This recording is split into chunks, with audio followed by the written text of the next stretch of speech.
tentang sholat duha. Sholat duha ini bagaimana? Sholat duha sunnah, minimalnya 2 rakaat, maksimal 8 rakaat. Hadis tentang 12 rakaat hadisnya dhaif, hadisnya lemah. Sholat duha itu minimal 2 rakaat, maksimal 8 rakaat. Dan ini dikerjakan di waktu duha, artinya setelah matahari tinggi, ya di atas jam 7 lah. Setelah matahari itu agak tinggi.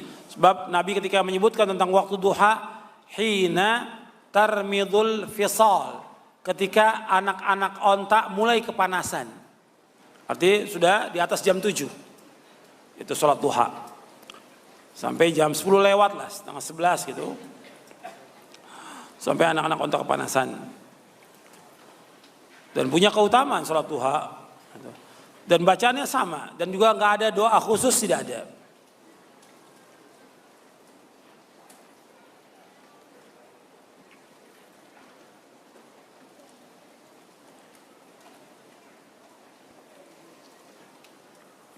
Apa benar bahwa wanita ketika sujud itu dia tangannya mengepit ke dadanya? Ini tidak benar riwayatnya. Pada hakikatnya sholat wanita dengan laki-laki sama. Dalam takbir, dalam meletakkan dada di dada, sama laki dan perempuan. Ketika ruku, ketika sujud, laki-laki ini ketika sujud tangannya dirapatkan gini, siku diangkat.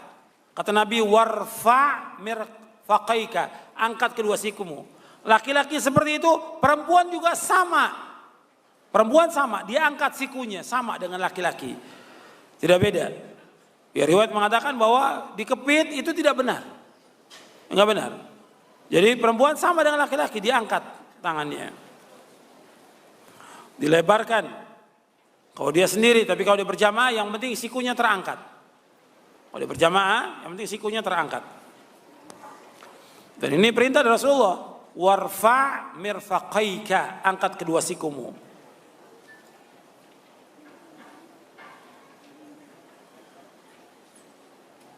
Bolehkah orang sholat sunnah pada saat istirahat kerja? Atau dia sebelum kerja? Boleh. Kalau dia masuk kerjanya umpamanya jam 8, ya setengah 8 boleh dia sholat duha, boleh. Atau dia sholat syukrul wudu, seperti yang dilakukan oleh Bilal bin Rabah radhiyallahu anhu arda, boleh. Tapi kalau sudah selesai kerja, kan waktunya zuhur istirahat itu. Zuhur yang wajib yang dikerjakan oleh dia. Yang sebelumnya ada qobliyah zuhur dan ada ba'diyah zuhur. Bolehkah kita sholat di belakang imam pelaku bidah? Boleh. Sholat di belakang imam pelaku bidah boleh. Dan saya bawakan riwayat ini dalam buku Syarah Aqidah Ahlussunnah wal Jamaah. Saya bawakan yang pertama riwayat hadis Sahih riwayat Bukhari, Nabi bersabda, yusalluna lakum fa in asabu falakum walahum wa in akhtau falakum wa alaihim. Kamu sholat bersama mereka, atau bersama orang-orang atau penguasa yang zalim atau orang pelaku bid'ah. Kamu sholat bersama mereka. Kalau mereka benar, kamu dapat ganjaran, mereka dapat ganjaran. Tapi kalau kamu benar, mereka salah, mereka yang menanggung dosanya, kamu dapatkan ganjaran. Ini Sahih riwayat Bukhari. Ketika Hasan Al-Basri tanya, bagaimana sholat di belakang ahlul bid'ah? Imam Hasan Al-Basri mengatakan, sholli wa alaihi bid'atuhu. Kamu sholat di belakangnya dan orang itu yang menanggung bid'ahnya. Ini dibawakan oleh Imam Bukhari dalam kitab sahihnya, di Kitabul Adzan.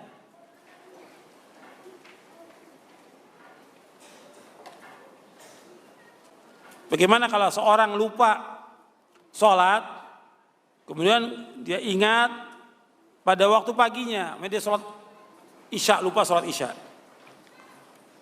Dia baru ingat ketika pagi sholat. Kata Nabi, man nama au nasiya, man nama anis sholat au nasiha falyusalliha idza dzakaraha. Barang siapa yang tertidur dari sholat atau dia lupa, maka dia sholat ketika dia ingat. Maka dia sholat ketika ingat. Tapi lupa nggak tiap hari. Sekali-kali lupa boleh, makanya dicari. Kenapa dia sampai lupa? Nah, kemungkinan besar dia disibukkan oleh apa? Oleh dunia.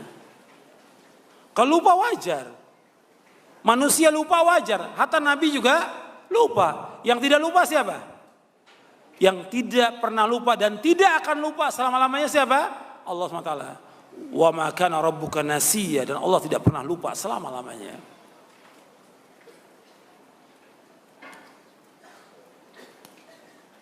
Bagaimana orang yang bermakmum dengan orang yang rusak bacaannya? Ya diingatkan, mestinya orang yang dia tidak hafal Al-Quran, atau dia cuma hafal sedikit dan juga nggak benar bacaannya, dia nggak berhak untuk jadi imam. Mesti diingatkan dengan cara yang baik. Antum nggak berhak jadi imam. Berikan kepada orang-orang yang banyak hafalannya. Bab Nabi SAW ketika menyebutkan tentang imam, Nabi menyebutkan aqra'uhum li kitabillah, yang paling banyak hafalan kitabullah. Baru setelah itu yang paling tahu tentang sunnah. Jadi yang paling hafal dulu.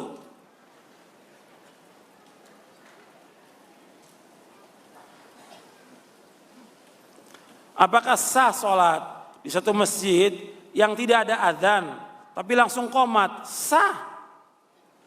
Sholatnya sah. Cuma dia berdosa tidak menggunakan adzan. Karena adzan ini wajib untuk sholat 5 waktu berjamaah. Adzan ini wajib untuk sholat 5 waktu berjamaah. Wajib adzan ini.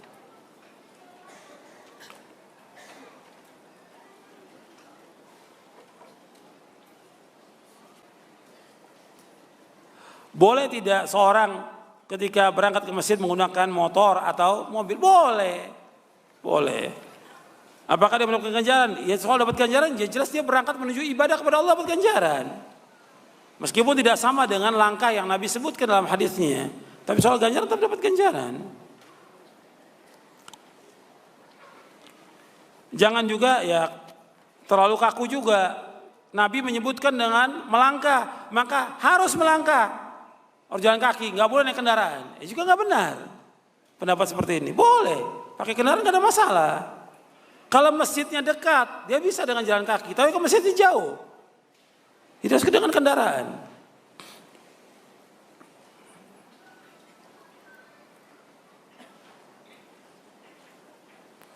Bagaimana hukumnya orang yang mengerjakan sholat sunat dengan bacaan yang panjang? Nabi SAW kalau sholat sunat yang rawatib itu bacanya pendek. Hatta rawatib yang paling penting dari rawatib 5 waktu sholat, yang paling penting sholat yang mana? Rawatib yang mana? Saya ulangi, saya pertanyaan. Dari 5 waktu sholat, rawatib, sholat sunat rawatib yang paling penting sholat yang mana? Subuh. 2 rakaat sebelum subuh. Lebih baik dari dunia seisia. Nabi ketika 2 rakaat sebelum subuh bacanya apa? Al-Baqarah, An-Nisa, Ali Imran atau apa? Nabi baca apa? Qul ya ayyuhal kafirun dengan apa? Al-Ikhlas qulullah. Baca yang pendek ketika sholat sunat. Bacaan yang panjang sholat sunat kapan? Sholat malam tahajud. Nabi baca sholat tahajud di waktu malam 1 rakaat baca Al-Baqarah, An-Nisa, Ali Imran. 1 rakaat. Hadisnya sahih riwayat Muslim. Nabi bacanya 1 rakaat sholat malam Al-Baqarah, An-Nisa dulu baru Ali Imran. Sahih riwayatnya. Tapi kalau sholat sunat rawatib baca yang pendek aja. Yang paling penting aja. Kuliah dengan apa? Nabi baca dengan surah Al-Ikhlas. Berarti qobliyah zuhur baca yang pendek, ba'diyah zuhur baca yang pendek. Jangan dipanjangkan sampai orang nunggu makmum. Nunggu imamnya kok panjang benar bacaannya. Ternyata dia lagi ngulang hafalan surah Al-Baqarah. Dia belum hafal si imam surah Al-Baqarah. Ngulang-ngulang nggak dapat terus lagi. Kesian makmumnya. Jadi kalau mau ngulang hafalan kapan? Nanti dia di waktu malam. Sorenya murajaah dulu, pada maghrib murajaah, nanti malam baru dia baca. Tapi ketika sholat berjamaah baca yang pendek. Baik qobliyah maupun ba'diyahnya.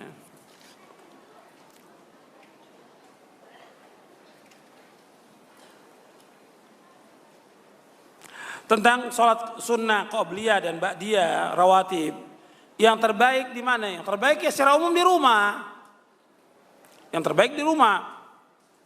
Tapi kita seperti orang-orang yang kerja di kantor, di pasar, ya kerjakan di masjid ya. Kalau kita rumah kita dekat dengan masjid, ya bisa kita kerjakan di rumah lebih dahulu, baru ke masjid. Atau kalau memang waktunya luang, ya kita sholat di masjid. Cuma tetap yang terbaik di mana? Di rumah. Seperti qobliyah subuh, yang terbaik kita kerjakan di rumah. Qobliyah zuhur kalau bisa, ya kita di rumah kalau mungkin. Kalau enggak ya kita di masjid. Ba'diyah juga demikian. Tapi untuk ba'diyah maghrib, Nabi menyuruh kita di rumah. Ketika Nabi selesai sholat maghrib, ada sebagian sahabat ingin sholat ba'diyahnya di masjid. Kata Nabi SAW kepada para sahabat, sholatlah kalian di rumah kalian. Sampai Nabi mengatakan, irka'u hataini raqataini fi buyutikum. Dalam kamu mengerjakan 2 rakaat ini, 2 rakaat ba'diyah maghrib di rumah kalian. Jadi kita dianjurkan untuk mengerjakannya di rumah. Kemudian ba'diyah isya di mana? Di rumah. Nabi mengerjakan ba'diyah maghrib di rumah, ba'diyah isya Nabi kerjakan di rumah. Kalau dikerjakan di masjid boleh atau tidak? Boleh. Cuma tetap yang namanya sholat sunat yang afdol di mana? Di rumah. Ada yang dikerjakan di masjid nggak bisa di rumah. Tahiyatul masjid. Itu nggak bisa di rumah, ya di masjid dikerjakan.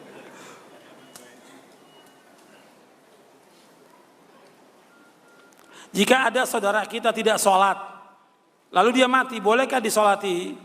Tentang orang yang tidak sholat, kita kembali, hukumnya dia muslim atau kafir? Tadi yang pembahasan kita muslim atau kafir? Muslim selama dia masih mengakui tentang wajibnya sholat. Kalau dia muslim, berarti wajib disolatkan kalau dia mati. Cuma kita kalau nggak mau sholatkan, nggak ada masalah. Kan sholat jenazah fardu ain atau fardu kifayah? Fardu kifayah. Jadi suruh temannya juga yang nggak sholat suruh sholatkan. Temannya yang nggak sholat suruh sholatkan sholat jenazah. Kita nggak usah sholat sebagai pelajaran buat yang lain. Jangankan masalah itu, masalah utang aja Nabi ketika ada sahabat yang utang 2 dinar, Nabi nggak mau sholatkan. Sebagai apa? Sebagai pelajaran buat sahabat yang lain. Utang 2 dinar, Nabi nggak mau sholatkan. 2 dinar kecil, 2 dinar. Apalagi yang utangnya jutaan. Boleh imam masjid nggak mau sholatkan. Utang banyak utang nggak mau sholatkan. Kalau dia menikmati. Jadi ini nggak boleh orang menganggap ringan masalah ini. Tapi ketika dia tidak sholat, maka biar teman yang sholatkan. Kita nggak usah sholatkan. Sebagai pelajaran buat yang lain.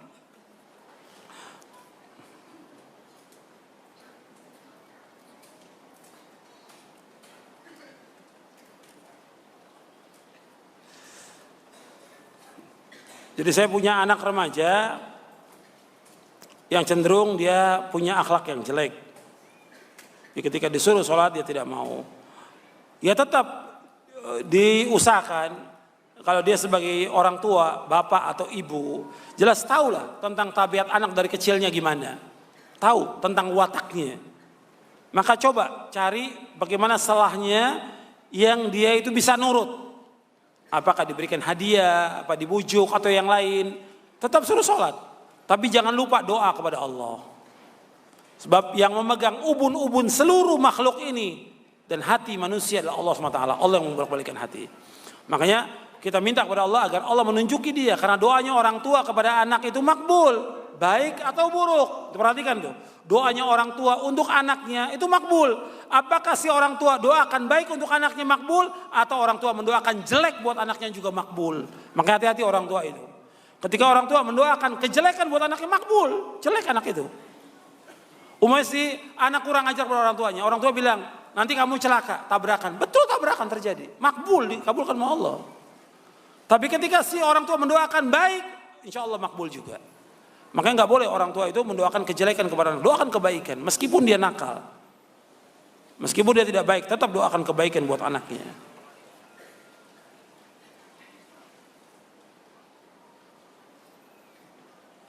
Kalau umpamanya saya berangkat ke masjid untuk sholat subuh, dan ini rutinitas dia sholat subuh. Suatu waktu dia terlambat sampai di masjid sudah selesai jamaah sholat subuh. Bagaimana? Apakah tetap dia sholat di masjid atau dia pulang ke rumahnya?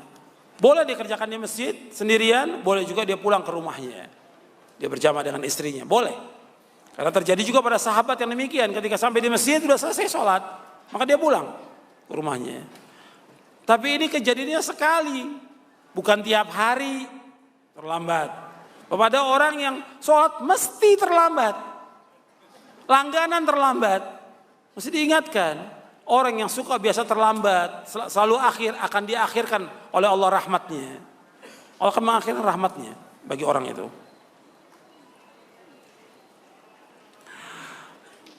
Bagaimana cara-cara kiat khusyuk? Saya sudah sebutkan di buku ini. Antum baca. Tadi sudah kita baca sebagiannya. Di antaranya apa? Mengingat kematian. Di antaranya. Kemudian sholat sesuai dengan contoh Nabi. Di antaranya lagi saya sebutkan, kita harus memahami tentang bacaan sholat.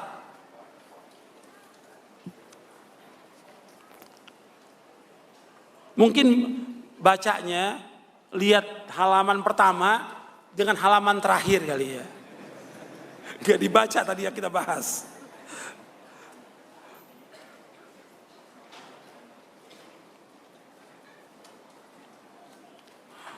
Ya tentang berjamaah ini, apakah kita ambil jamaah yang pertama atau kedua? Ya jamaah yang pertama. Jamaah yang dimaksud soal berjamaah mendapatkan 27 derajat. Perhatikan ini. Ya. Yang dimaksud berjamaah mendapatkan 27 derajat, jamaah yang dikumandangkan azan pertama kali. Azan, kita datang ke tempat itu, sholat berjamaah itu yang dapat 27. Ataupun jamaah kedua, ketiga enggak ada. Enggak dapat fadilah seperti yang pertama, tidak. Nabi menyuruh untuk segera datang ke masjid, sholat berjamaah. Jadi kalau di tempat antum atau di pabrik melakukan yang demikian, ya dihimbau untuk mengerjakan cukup sekali. Maka kita tunggu yang lain untuk sholat berjamaah, sabar kita. Atau sampai waktu 20 menit nggak apa-apa, tunggu. Sampai orang semuanya kumpul untuk sholat berjamaah.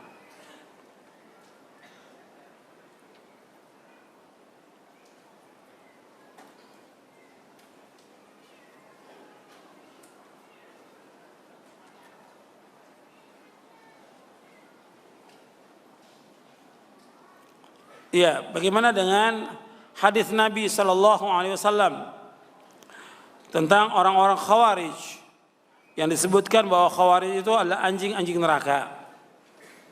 Al Khawariju kilabun nar.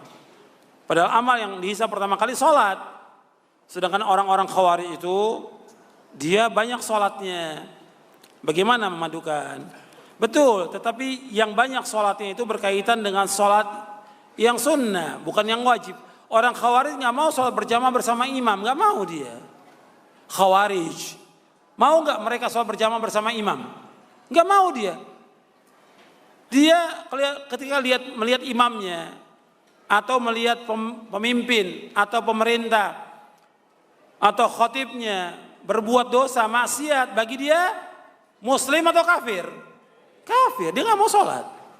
Sholat sunatnya dia betul ya, banyak sholat sunatnya, tapi nggak sesuai dengan contoh Nabi sholat sunatnya mereka.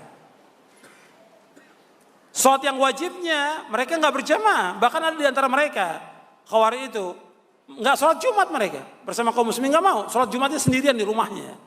Kapan? Dianggap imam-imam yang ada semuanya kafir. Dan itu terjadi yang seperti itu, baik itu zaman Ali bin Abi Thalib maupun yang sesudahnya. Bahkan Imam Az-Zahabi menyebutkan ada seorang yang punya pemahaman takfiri dalam Syiar A'lamin Nubala, dia nggak mau sholat bersama kaum muslimin, dia mengerjakan sholat sendirian aja di rumahnya, hatta sholat Jumat. Ini sudah nggak baik yang wajibnya. Kalau sudah nggak baik, seluruh amalnya baik atau tidak? Tidak baik ukuran sholat. Kalau sholatnya tidak baik, seluruh amalnya tidak baik. Makanya disebutkan dia termasuk penghuni neraka. Nabi ketika menyebutkan tentang apa? Tentang banyaknya sholat mereka atau puasanya mereka, kalimat banyak tidak menunjukkan kepada apa? Baik dan benar. Banyak orang-orang menganggap bahwa dia sudah melakukan amal-amal soleh yang banyak, padahal ukurannya banyak atau baik. Alladzi khalaqal mauta wal hayata liyabluwakum ayyukum ahsanu amala, bukan aktsaru amala. Allah yang menciptakan mati dan hidup untuk menguji kalian, siapa di antara kalian yang paling baik atau paling banyak? paling baik amalnya. Orang Khawarij tidak baik amalnya. Orang Khawarij tidak baik amalnya. Jelas ini ya.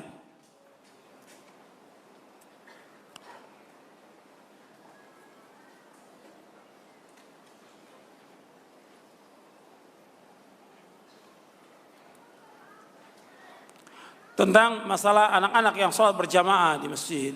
Boleh atau tidak boleh? Boleh. Tidak, anak-anak sholat di masjid boleh. Kalau dia mengganggu, ya diingatkan aja. Diingatkan. Cuma tetap yang perlu diingatkan kadang-kadang, anaknya ke masjid, bapaknya nggak ke masjid. Anaknya ke masjid, bapaknya nggak ke masjid.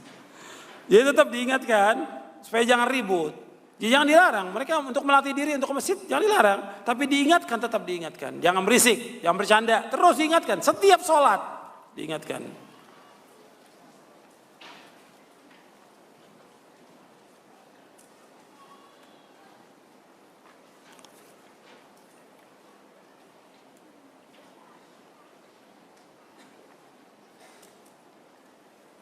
Bagaimana dengan orang yang sholat tetapi masih melakukan syirik? Ini juga banyak. Dia sholat tapi masih melakukan kesyirikan. Syirik, dosa besar yang paling besar. Kalau orang sudah melakukan syirik dan sudah sampai hujah kepada dia, tetap dia berbuat syirik sampai dia meninggal, amal-amalnya dia diterima atau dihapus? Menurut Al-Quran, dihapus. Allah berfirman kepada Nabi Muhammad SAW dalam surah Az-Zumar ayat 65, la in asyrakta la yahbatanna amaluka wa la takuna minal khasirin. Seandainya engkau berbuat syirik akan hapus amal-amalmu dan engkau termasuk orang-orang yang merugi. Jadi kalau syirik seluruh amal akan hapus.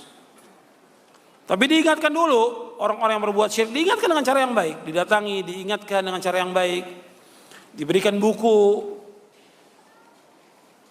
Usahalah semaksimal mungkin agar mereka sadar dan kembali ke jalan yang benar.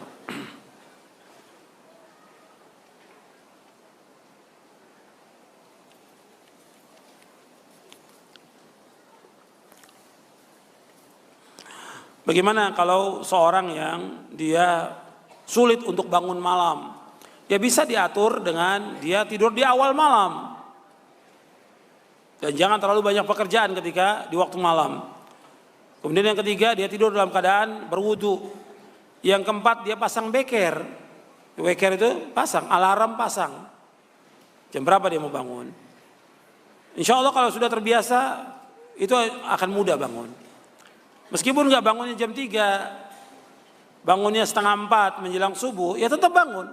Bisa dikerjakan tahajud 2 rakaat, witirnya 1 bisa. Kalau masih ada waktu lagi bisa dikerjakan tahajudnya 4, witirnya 3. Jadi nggak mesti 11. 11 itu yang maksimal. Orang mengerjakan 2 saja tahajudnya, witirnya 1, boleh dalam syariat Islam, boleh. Atau dia hanya mengerjakan witir saja juga boleh. Sebelum tidur, karena dia pulangnya jam 12 malam. Ya kerja atau dakwah atau yang lainnya, dia witir dulu sebelum tidur. Kemudian nanti malam dia nggak bangun lagi, cukup dengan witir aja boleh. Karena iman manusia ini berbeda-beda. Tapi kita harus upaya, kalau bisa kita tahajud, lakukan. Dan witir jangan tinggalkan, karena para ulama mengingatkan para thalabatul ilm untuk bangun malam. Antum bisa lihat di buku Menuntut Ilmu Jalan Surga, saya jelaskan di buku itu tentang talibul ilm. Apalagi para dai-nya, jangan tinggalkan sholat malam. Jangan tinggalkan juga sholat witir. Karena wasiat dan nasihat para ulama demikian. Begitu juga wasiat Rasulullah kepada para sahabatnya.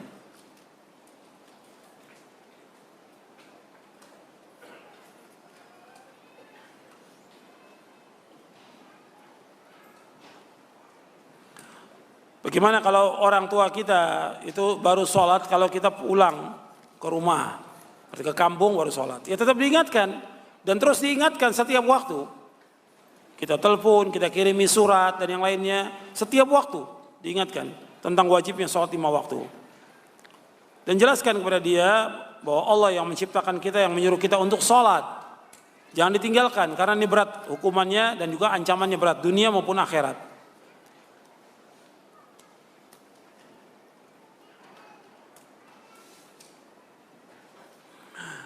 Kenapa masih ada banyak orang-orang yang sholat, tapi dia masih terus melakukan perbuatan keji dan mungkar?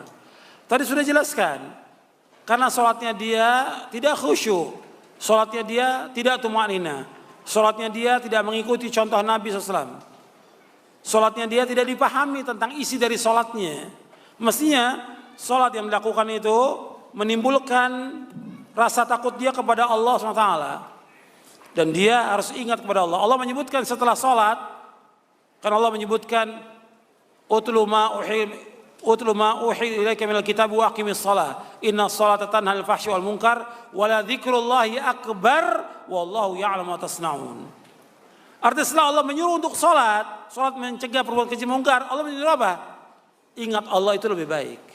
Jadi kalau dia ingat kepada Allah, maka dia akan tinggalkan perbuatan dosa dan maksiat. Kalau dia ingat Allah, dia akan tinggalkan perbuatan keji dan mungkar. Dan Allah mengetahui apa yang kalian kerjakan.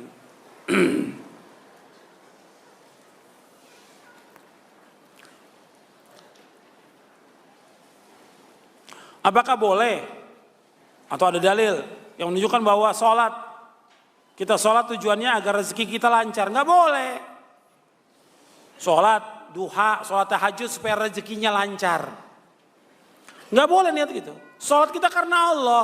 Kalau kita ibadah kepada Allah dengan benar, sesuai dengan contoh Nabi, ikhlas, rezeki pasti akan diberikan oleh Allah. Pasti. Anda perhatikan, rezeki itu sudah dijamin oleh Allah. Semua makhluk ini sudah dijamin oleh Allah. Muslim maupun kafir, manusia maupun binatang, dijamin rezekinya oleh Allah. Wa ma min dabbatin illa 'ala Allahi rizquha. Enggak ada binatang ternak muka bumi yang Allah jamin rezekinya.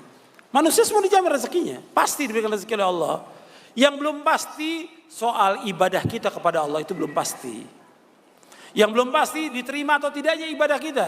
Yang belum pasti kita ini bahagia atau tidak. Yang belum pasti kita ini husnul khatimah atau su'ul khatimah. Yang belum pasti kita masuk surga atau tidak, belum pasti. Rezeki pasti dijamin oleh Allah, pasti. Dan kalau kita terus ibadah kepada Allah dengan benar, kefakiran itu akan ditutup oleh Allah. Allah berfirman di dalam satu hadis yang sahih dan satu lagi hasan. Allah berfirman, ya bena Adam, tafarragh li ibadati amla sadraka ghinan wa asudda faqra. Wa ilam taf'al mala'tu yadayka syughla walam asudda faqrak. Kata Nabi SAW, wahai anak Adam, Allah berfirman, wahai anak Adam, hendaklah kamu luangkan semua waktumu, luangkan untuk ibadah kepadaku. Aku akan penuhi dadamu dengan kecukupan dan aku akan tutup kefakiranmu. Enggak diberikan kefakiran, diberikan Allah kecukupan, enggak pernah fakir. Wa illam taf'al, kalau kamu nggak lakukan itu, nggak mau ibadah kepadaku, nggak meluangkan waktu untuk ibadah kepadaku, malah tu yadaika syughla, aku akan penuhi kedua tanganmu dengan kesibukan. Walam asudda faqrak, dan aku tidak akan menutup kefakiranmu. Hadis ini sahih dan disahihkan dan juga dihasankan oleh Syekh Albani dalam silsilah dalam Sahih Jami'us Shaghir dan juga dalam kitabnya Sahih At-Targhib wa Tarhib. Jadi ikhwan fillah, azakumullah, Anda perhatikan salat ini akan menghilangkan kesulitan, kefakiran. Semua ibadah ini seperti itu. Tapi jangan niatkan kita sedekah supaya rezeki lancar. Kita sedekah supaya diganti oleh Allah. Pasti diganti. Bapak Allah berfirman, wa ma anfaqtum min syai'in fahuwa yukhlifuh wa huwa khairur raziqin. Apa saja yang kamu infakkan, apa saja, sekecil apapun, pasti diganti oleh Allah. Dan Allah sebaik-baik pemberi rezeki. Dalam surah Saba. Jadi jangan kita mengharapkan sesuatu dari ibadah kita. Mengharapkan surga, ikhlas, mengharapkan jannah. Itu dalam ibadah kepada Allah. Hatta kita ibadah umrah haji, itu akan menghilangkan kefakiran. Menghapuskan dosa, menghilangkan kefakiran. Sampai Nabi bersabda dalam hadis yang sahih dari Imam Tirmidzi, Ibnu Khuzaimah dan yang lainnya. Kata Nabi SAW, tabi'u bainal haji wal umrah. Fa innahuma yanfiyanil faqra wal dhunub. Kama yanfil kiru qabathal hadid wadh-dhahabi wal fiddah wa laysa lil hajratil mabrurati ila jannah. Walaysa lil hajjatil mabrur jazaa'un ilal jannah. Kata Nabi, iringi haji dengan umroh. Kalau kamu sudah haji, iringin umroh. Kalau sudah umroh, iringi dengan haji lagi. Terus seperti itu. Karena keduanya, haji umroh itu pertama menghapuskan dosa, yang kedua menghilangkan kefakiran. Menghilangkan kefakiran. Sebagaimana tungku api membersihkan kotoran besi, emas, dan perak. Dan tidak ada ganjaran bagi haji yang mabrur kecuali sorga. Maka laksanakan ibadah kepada Allah. Insya Allah Allah akan datangkan rezeki kepada kita. Tapi jangan niatkan kita untuk itu, jangan. Maka Nabi ketika menyuruh sahabat untuk sedekah, Nabi iming-imingi dengan dunia atau tidak? Tidak. Kata Nabi, ittaqin nara walau bisyiqqi tamratin. Jaga diri kamu dari api neraka meskipun dengan apa? Sebutir kurma. Tujuan kita akhirat supaya terjaga dari api neraka. Bukan Nabi mengimingi dunia. Kalau kamu sedekah, Nabi kamu dapat kekayaan dengan sedekah, usaha kamu lancar. Tidak. Tapi itu sudah jaminan dari Allah SWT. Tapi niatkan kita karena Allah.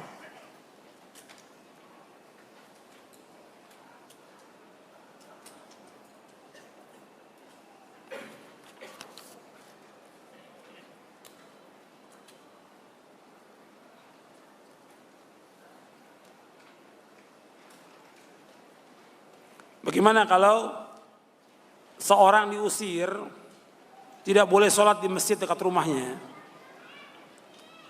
Karena beda pemahaman.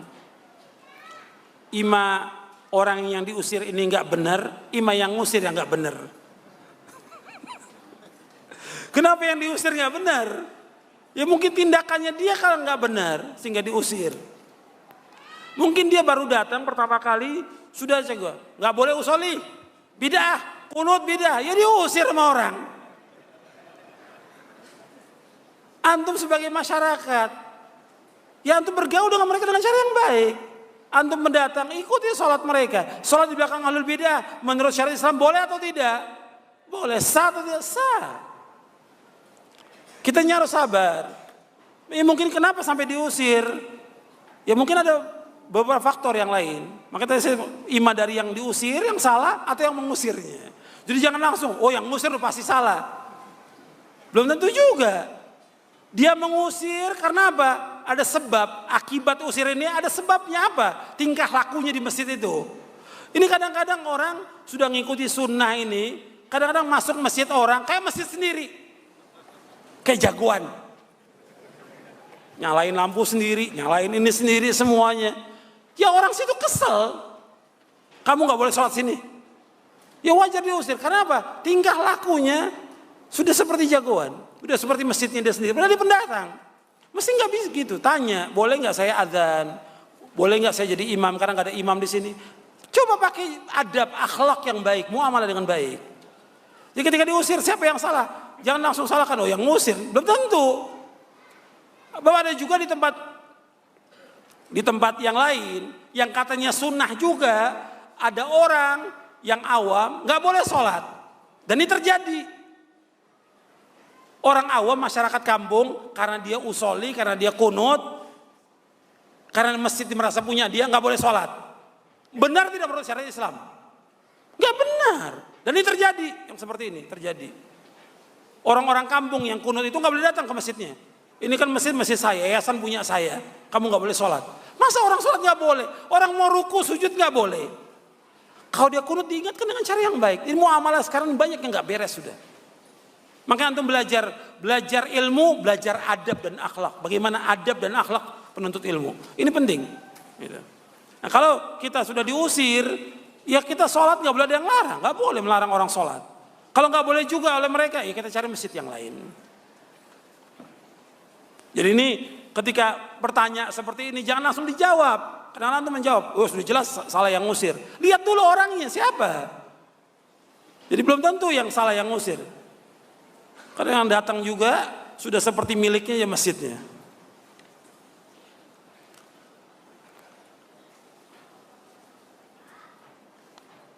Bagaimana tentang sholat isya? Apakah sholat itu panjang waktunya sampai subuh atau sampai pertengahan? Ada dua pendapat ulama. Tapi yang kuat pendapatnya bahwa sholat isya itu ila nisfil lail awsat menurut hadis Muslim sampai pertengahan malam. Itu yang kuat. Dan itu pendapat jumhur ulama. Nah, itu.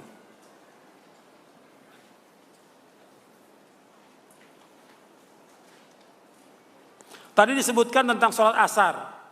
Apakah sholat asar itu batal amalnya, apa seluruh amalnya?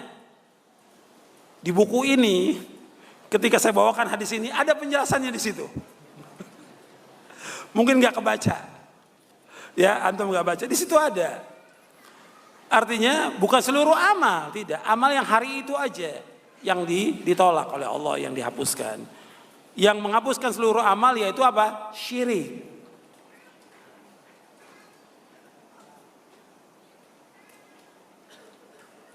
Bolehkah kita sholat di awal waktu sedangkan dia masih jam kantor? Ya kita memberitahu kepada orang-orang yang di atasan itu, ya manajernya, direktur, kasih tahu bahwa kita orang Islam ini sholat waktu asar jam 3:10 atau jam 3:04 kita sholat asar. Saya pikir cukup sampai sini, nggak semua bisa dijawab, dan juga jamaah kita banyak, wudunya antri, jadi kita cukup sampai di sini kajian kita. Kurang lebihnya saya mohon maaf, mudah-mudahan yang kita kaji ini bermanfaat untuk saya dan untuk antum sekalian. Wassallallahu nabiyana Muhammadin sallallahu alaihi wasallam. Subhanakallahumma wa bihamdik asyhadu an la ilaha illa anta astaghfiruka wa atubu ilaik. Assalamualaikum warahmatullahi wabarakatuh.